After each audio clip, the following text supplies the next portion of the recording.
2025 সালের সরকারি প্রাথমিক বৃত্তি পরীক্ষায় অংশ নিতে পারছে না কিন্ডারগার্টেনের পঞ্চম শ্রেণীর শিক্ষার্থীরা। এই সিদ্ধান্তে ক্ষোভে ফেটে পড়েছেন শিক্ষক, অভিভাবক ও শিক্ষার্থীরা। এই সিদ্ধান্তের প্রতিবাদে টাঙ্গাইলের নাগরপুরে মানববন্ধন ও প্রতিবাদ সমাবেশ হয়েছে। বৃহস্পতিবার সকাল 11টায় নাগরপুর সরকারি কলেজ গেটের সামনে Bangladesh kindergarten school and college ঐক্য পরিষদের উদ্যোগে এই কর্মসূচি পালিত হয়। আমরা দেখেছি এক দেশে দুই শিক্ষানীতি চলতে পারে না। আমরা যেভাবে বলতে চাই প্রাথমিক শিক্ষায় আজকে ভয়ভীতি সৃষ্টি হয়েছে।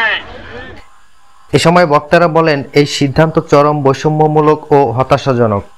সমান শিক্ষার দাবিতে তারা অবিলম্বে সিদ্ধান্ত প্রত্যাহারের আহ্বান জানান।